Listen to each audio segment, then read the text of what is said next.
welcome back to the Elsie and Ned Show, where literally anything and everything can and will happen. My name's Ben, and joining me as always are my two heroic co-hosts, Elsie and Ned. The agenda for today's show looks a little bit like this. First, I'm going to show you two of my very favorite tricks in the game of Minecraft, and our new segment, Tips and Tricks. After that, we're going to have a little fun in a round of Would You Rather. And finally, in our last segment, I'm going to teach you a little bit about computers and how to purchase the perfect one for you. Now, to get the show started, we normally begin by announcing the winner of last week's giveaway. However, there were no submissions on last week's giveaway. I know! Can you believe it? That is alright though, because we are still going to be giving away a free LCB t-shirt for this week's prize, and make sure you stay tuned to the video for details on how to enter. But enough talk, let's head into the game of Minecraft where I can teach you guys some pretty cool stuff in our new segment, Tips and Tricks. Well, hello everyone, I am playing Minecraft on my Xbox right now. Typically for these tips and tricks that I'm about to show you, what I would do is I would do it on the computer just because that's what I play on most of the time. But I wanted to do this on my Xbox to show you guys that you can do this trick on the Xbox and possibly even the Pocket Edition as well. Alright, so for this first trick, have you ever wanted to become a horse and or trick your friends on a server into thinking that you've somehow magically taken possession of a horse's body and have now assumed your new life as a horse? Well, then that's exactly what I'm going to show you how to do. This is a really fun trick to do on servers in your own survival worlds, and is really super easy. Alright, so the first thing that we're going to need is a potion of invisibility. That's going to be a pretty important ingredient. Next, we're going to need a saddle for our horse. And believe it or not, that's actually it. Alright, so the first thing we're going to do is put this saddle on our horse. That way, when we ride on it, we can run around and control where the horse's movement is. Now, a couple things you might notice. If we go ahead and change our perspective, right now it looks like we are a horse, but obviously you can see that we can see ourselves on it, which is going to be our first problem. So, the next thing that we have to do, and it's super simple, you guys, all we have to do is drink our potion of invisibility. So we're going to drink this, and we're going to turn completely invisible once we switch off from our hand. The only thing that people are going to notice are the particles, but that's actually okay, because people are going to think we've casted some kind of potion to become a horse anyway, so now we're completely invisible. The third step is you're going to want to go ahead and get back on your horse. And before I give you guys the grand reveal, make sure that you hit and turn off your HUD. I'll show you how to do it here on the Xbox, but if you're on the keyboard and mouse, if you're playing on your computer, just press F1. So if we go into settings, video, and hide HUD. Alright, so now you guys can see, if I'm just riding along right now, there's no HUD, I'm on the back of a horse, but this really becomes selling when we switch to our third-person perspective. Boom. Check it out. Now I'm the horse that I've always wanted to be. With no indication that any player is riding it, it looks like I am just controlling a horse, and I've actually become a horse in Minecraft. How cool is this? It's one of my absolute favorite tricks. You can even switch around to this perspective and look like you're running around mad, and it'll take people usually a few guesses and they'll eventually figure it out. But every time that I've ever done this, people ask, oh my gosh, how'd you become a horse? That's so cool. And then they eventually figure it out. But all you have to do is get a saddle, find a horse, and become invisible for this trick to work. Alright, so that was pretty cool, and now for this next trick. This is my second favorite thing to do in Minecraft ever since I discovered it, and that is we are going to make a fridge. Yes, that's right, one of my absolute favorite things, not just because it looks like a fridge, but it also functions very similar to a fridge. And how many of us have loved to build houses in Minecraft and go so far as to make furniture and even kitchens in our buildings? But this is often something that is hard to do, and people don't really know how to make fridges in Minecraft. So I'm going to show you guys the way I do it because I think it's pretty good. Alright, so a couple things we're going to need. We need a dispenser. We're also going to need a button. Now, it doesn't make any sense not to have food in our fridge, right? So go ahead and grab whatever food it is that you would like for your fridge. Probably cooked food would be the best in a survival situation, but I'm going to leave that, guys, up to you. Next up, we're going to need a single block of iron and an iron door. Alright, so once you guys have these materials, you are all set and ready to go to build your fridge. So imagine we're in an elaborate kitchen here and we're about to build this in our home. The first thing that we need to do is actually place down our dispenser. Next, we are going to place a block on top of the dispenser, an iron block to be exact. And so this is going to be the main part of our fridge. Now, very tricky, but very cool. If we take an iron door and we stand up with our back to the fridge and place it, you'll notice that now it's really starting to get fridge shaped. We have our stainless steel door in the front, we've got our dispenser, and typically what you would do is you would have blocks on either side of the fridge that would hide the dispenser part, but I actually think it looks kind of cool this way. Alright, so last but not least, we need a button for our iron block. Now what this is going to do is when we hit it, it's going to open our fridge door, and ideally it's going to shoot out all of our food at us. Not all of it, but one item at a time, and this is going to be randomized too, so it's actually great. So you open up the fridge, and a piece of beef got thrown from it that time. So we'll open up our fridge again, and another piece of beef. So as you guys can see, as I hit the button, random pieces of food will be shot out from my fridge. And this is a really cool design. I like this. I think it looks very similar to a fridge in real life, so I use it in all of my builds.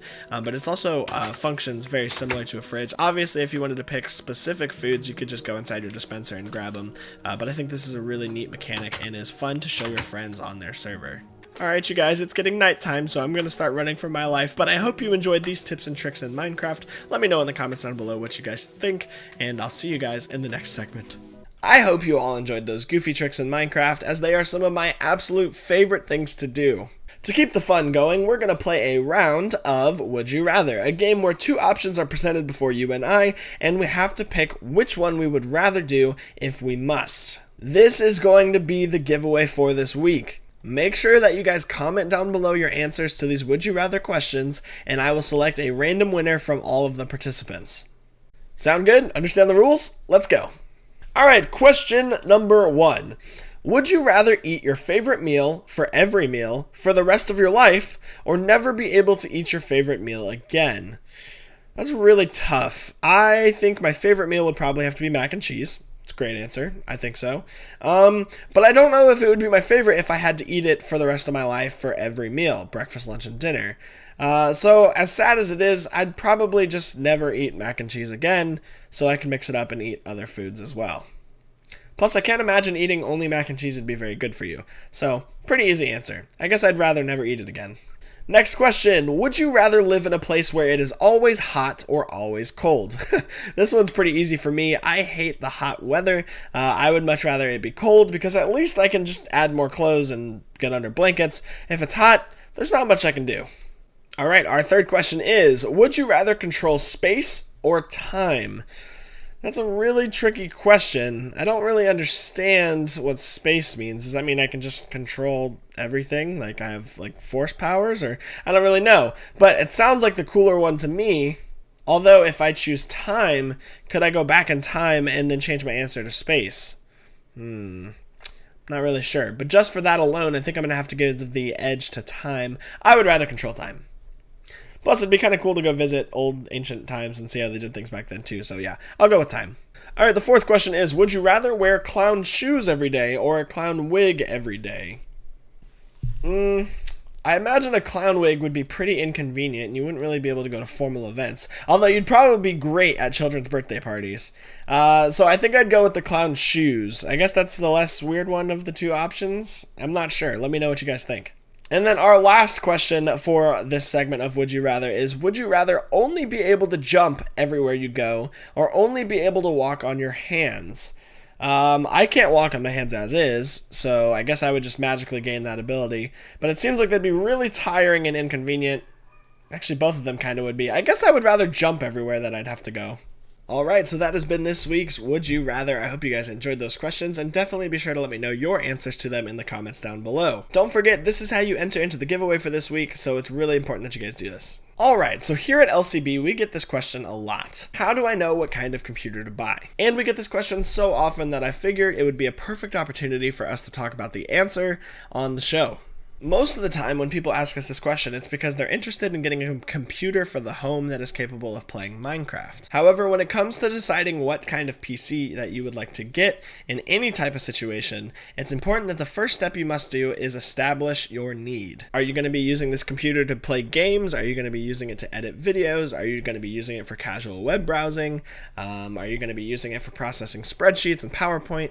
It's all up to you. Once you determine what you need your computer to be able to do, it makes shopping for a computer really easy because it narrows down the options of what's actually going to work for you. Once you've established this need, usually the second step is to decide your budget. Computers are not exactly a cheap thing to buy, and this can factor in a great deal on which your overall outcome ends up being. Another thing to consider sometime in the process is whether you would like a laptop or a desktop computer. Desktops tend to be a little bit more expensive, but laptops are an all-in-one package that are pretty convenient. I'm going to break down both angles of this conversation, and we'll talk a little bit about laptops and desktops, and we'll start with laptops. Laptops, you're pretty much limited to just doing research and reading people's reviews to determine which laptop is going to be right for you. You have to be careful though, you can't always go with a developer's claims as to what their product can achieve. It's always important to read previous customers' reviews on the product and see what their experience is with it to see if it'll match or be similar to what you're looking for. On top of this, you can do individual research on the parts within your laptop,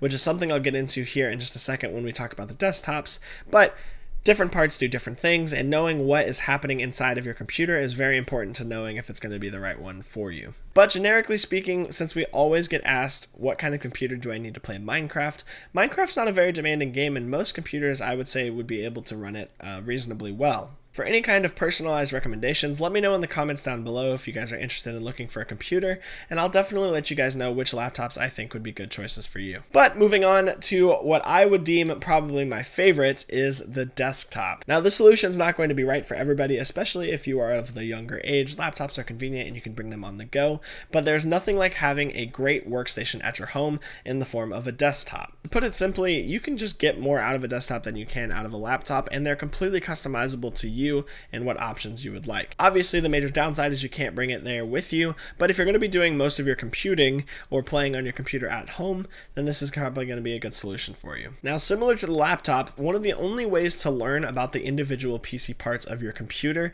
is by conducting research on the internet about what each part does. For example, in a desktop and laptop configuration, the three most important parts in terms of gaming would be your processor, your graphics card, and your RAM. These are all important in other processes too, but we'll just focus on gaming for now. In order to truly understand what your computer is going to be capable of, you need to understand what your processor is and what it does. The hardest part about building a computer or purchasing one is that there are literally hundreds of options as far as these parts go. If you guys would like further details on any parts, like I said before, just comment them down below and I can help you decide which one will be good for what you're doing. And so to tie in with this question is often another question I get: should I build my own computer? Now, this is actually really interesting. If you guys are going to be buying a desktop or laptop, oftentimes you can build something of equivalent with parts and all that for much cheaper than buying it from a manufacturer itself.